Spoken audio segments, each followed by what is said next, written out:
Everyone, welcome to my YouTube channel. आज मैं आपको एनसीईआरटी मैथ्स क्लास 6 एक्सरसाइज 10.1 से इसका क्वेश्चन नंबर 12 कराऊंगी।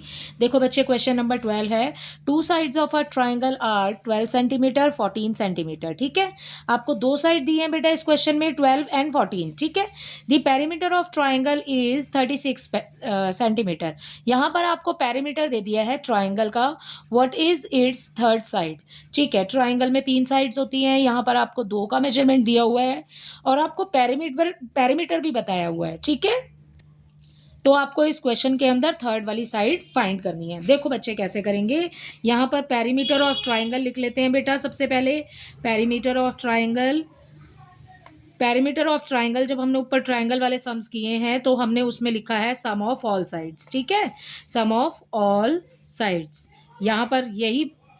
ठीक है, ये लाइन हमने लिखी है, सम ऑफ ऑल साइड्स, जो साइड आपको दी है वो साइड्स लिख लीजिए। आप पेरीमीटर की जगह पेरीमीटर लिखेंगे। पेरीमीटर आपको कितना दिया है बच्चे, यहाँ पर दिया है बेटा आपको 36, तो पेरीमीटर ऑफ ट्राइंगल की जगह 36 लिख रही हूँ। इक्वल का साइन एज इट इज लगाएंगे, सम ऑफ ऑल साइड्स बोला है, यानी कि ऐड करना है आपने सारी साइड्स को। यहाँ पर आपको साइड्स दी है बेटा क्वेश्चन नंबर 12 में 12 एंड 14, तो यहाँ पर एक तो लिख लेती हूँ 12 सेंटीमीटर, प्लस कर लेती हूँ एक लिख लेती हूँ 14 सेंटीमीटर, और थर्ड वाली भाई हमें पता नहीं है तो थर्ड वाली के लिए साइड लिख लेते हैं खाली। ठीक है, अब इन दोनों को कीजिए ऐड, 36 एज इट इज आ जाएगा। इन दोनों को जब हम ऐड करेंगे 2 एंड 4, ये हो गया 6 एंड 1 एंड 1 2, ये हो गया 26 सेंटीमीटर, प्लस हो गया बेटा आपका साइड। ठीक है, अब इस क्वेश्चन के अंदर जो आपके पास में नंबर है, ठीक है, यहाँ पर इसको ये भी सेंटीमीटर में है। ओके, 26 को 36 मतलब इक्वल के साइन के जब हम पहले लेकर के आएंगे, आपने फाइंड क्या करना है, साइड फाइंड करनी है। तो सबसे पहले हम लिख लेते हैं यहाँ पे साइड। ठीक है, ये आ गया हमारा 36, ये 26 जब इक्वल के साइन के इधर आएगा, ठीक है, शिफ्ट होगा तो ये बेटा ये प्लस में है, ये माइनस में हो जाएगा।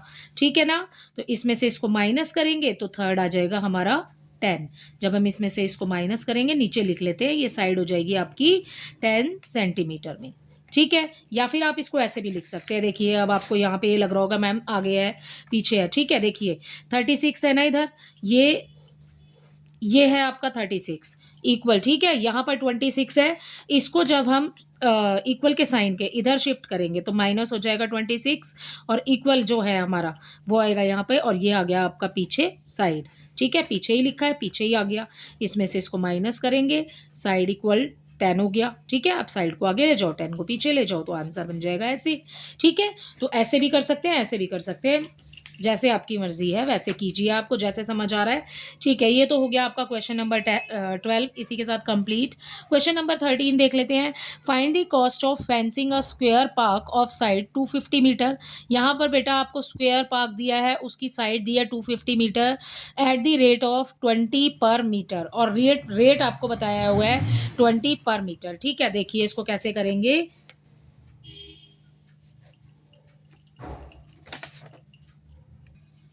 इस क्वेश्चन में बेटा हम सबसे पहले निकालेंगे पेरीमीटर ऑफ स्क्वायर। ठीक है, आपको यहाँ पर साइड दी है तो हम सबसे पहले पेरीमीटर निकालेंगे, तो हम लिख लेते हैं यहाँ पर पेरीमीटर ऑफ स्क्वायर।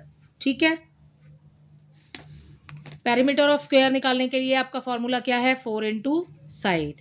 ठीक है, तो 4 into side perimeter of square निकालना है, 4 लगाएंगे इंटू साइड कितनी दी है बेटा आपको, साइड यहाँ पर आपको दी है 250 मीटर। ठीक है, तो ये लिखा 250 पेरीमीटर ऑफ स्क्वायर, ऐसे ही आ जाएगा आगे जैसे लिखा है पेरीमीटर ऑफ स्क्वायर। ठीक है, फॉर्मूला क्या होता है, 4 इंटू साइड, और 4 की जगह 4 लिखेंगे, साइड पे आपने 250 लिखा, दोनों की मल्टीप्लाई कर देंगे, तो यहाँ पर 4 की मल्टीप्लाई 0 से होगी तो 0 आ जाएगा, 4 5 ज़ा 20, 4 2 ज़ा 8 एंड ये हो जाएगा 10। तो ये आ गया आपका यहाँ पर 1000 मीटर, क्योंकि आपको ये 250 मीटर में दिया है तो यहाँ पर भी मीटर आएगा। ठीक है, उसके बाद में आपको इस क्वेश्चन के अंदर बोला है find the cost of fencing. ठीक है, फेंसिंग आपको करनी है उसके स्क्वायर पार्क के चारों तरफ, तो आपको कितनी कॉस्ट पड़ेगी। ठीक है, यहाँ पर 1 मीटर की कॉस्ट 20 रुपीज़ दी हुई है। ठीक है, तो कॉस्ट ऑफ फेंसिंग लिख लेंगे यहाँ पर, यहाँ लिखते हैं हम कॉस्ट ऑफ फेंसिंग। फेंसिंग की कॉस्ट बेटा आपको इस क्वेश्चन के अंदर दी है ₹20 पर मीटर, 1 मीटर के लिए 20 रुपीज़ आपने खर्च करने हैं। ठीक है, अब यहाँ पर हम कॉस्ट ही निकाल रहे हैं। ठीक है, तो हम पूरे की निकाल रहे हैं 1000 मीटर की, तो हम यहाँ पर लिखेंगे कॉस्ट ऑफ फेंसिंग। यहाँ पर 1 मीटर की दी है, अब हमने 1000 की निकालनी है, तो हम सेम लाइन लिखेंगे cost of fencing for 1000 metre equal हो जाएगा। ठीक है, 1 मीटर की कितनी है, 20 है भाई। ठीक है, 1000 की कितनी हो जाएगी, इस 1000 को पीछे लिखिए। ठीक है, और कर दीजिए मल्टीप्लाई, तो आपका आंसर आ जाएगा। जीरो गिन लीजिए बेटा, सबसे पहले 1 2 3 4, 4 जीरो लगा देती हूँ सबसे पहले।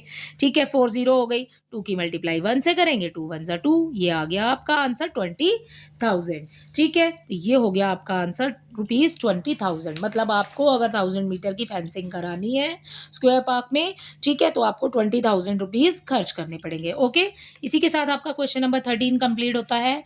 जल्दी से देख लेते हैं इसका क्वेश्चन नंबर 14, बिल्कुल सेम है इसी की तरह, बट यहाँ पर आपको स्क्वायर दिया है, यहाँ पर इस क्वेश्चन में आपको दिया है रेक्टेंगल।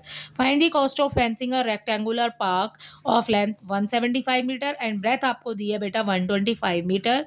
ठीक है, एट द रेट ऑफ 12 पर मीटर। यहाँ पर आपको रेक्टेंगल पार्क दिया है और कॉस्ट ऑफ फेंसिंग ही बताना है दोनों क्वेश्चन में। ठीक है, ऊपर वाले में भी यही बताना था, नीचे वाले में भी यही बताना है। और आपको यहाँ पर जो पैसे है ना बेटा, वो 20 थे और यहाँ पर 12 है। ठीक है, बिल्कुल सेम ऊपर वाले क्वेश्चन की तरह होगा।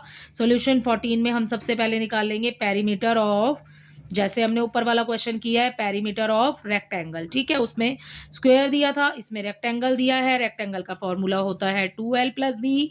ठीक है, अब आप 2 की जगह 2 लिखिए, ब्रैकेट बनाइए। l कितना दिया है आपको, 175। ठीक है, इस क्वेश्चन में प्लस का साइन लगाइए और दिया है आपको 125। ठीक है, दोनों को जोड़ दीजिए। ठीक है, इसके अंदर इसको जोड़ेंगे तो यहाँ मिल जाएगा 0, 7 में 2 को जोड़ेंगे +2 +1 हो जाएगा, तो यहाँ भी 0 हो जाएगा। 1 and 1 2 होता है और आंसर में 1 आपको हासिल मिला है था। ठीक है, इस वाले के में, तो ये हो जाएगा 300। ओके, तो अब मैंने ये अंदर वाला तो सॉल्व कर लिया भाई, आगे वाला कहाँ गया। ब्रैकेट के बाहर जब कोई भी निशान नहीं होता है तो आप मानेंगे कि मल्टीप्लाई है, और 2 की मल्टीप्लाई कर देंगे आप 300 से। ठीक है बेटा, एज इट इज़ 2 लिख दिया मैंने। ठीक है, अब इसकी मल्टीप्लाई इससे करेंगे तो यहाँ पर हमें क्या मिल जाएगा, जब हम 2 3 ज़ा 6 और ये आ गया आपका 600। तो ये आपको मीटर में लिखना है क्योंकि आपको क्वेश्चन मीटर में दिया है। ठीक है, तो ये हो गया हमारा इसका आंसर। अब आपको कॉस्ट बतानी है, कॉस्ट बतानी है, तो यहाँ पर लिख देंगे हम कॉस्ट ऑफ फेंसिंग इक्वल, बेटा आपको cost of fencing for 600 metre की बतानी है। जैसे ऊपर लिखा था बिल्कुल सेम ही लिख देती हूँ यहाँ पर भी, फॉर 600 मीटर इक्वल, नहीं बेटा, आपको कॉस्ट ऑफ फेंसिंग, पहले ये वाली लाइन आएगी, आपको जो रेट दिया है। ठीक है, सबसे पहले आप रेट वाली लाइन लिखिए। रेट कितना दिया है आपको, ₹12। ठीक है, पर मीटर, ₹12 पर मीटर। ठीक है, पहले ये वाली लाइन लिखेंगे, उसके बाद हम लिखेंगे यहाँ पर कॉस्ट ऑफ फेंसिंग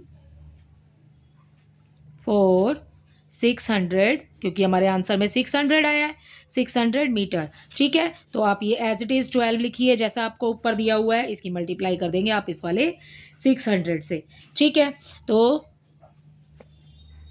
12 6 ज़ा 72। ठीक है, और 2 ज़ीरो उसके पीछे आ जाएंगी, तो यहाँ पर हमारा आंसर आ गया ₹7,200 में। ठीक है, तो ये हो गया हमारा आंसर ₹7200। ठीक है, यहाँ पर कोमा आएगा। ओके, तो ये हमारा आंसर हो गया ₹7,200। ओके, तो इसी के साथ आपका क्वेश्चन नंबर 14 कंप्लीट होता है बेटा। अब नेक्स्ट करेंगे हम नेक्स्ट वीडियो में। आई होप ये क्वेश्चन आपको अच्छे से समझ आए होंगे। Thank you.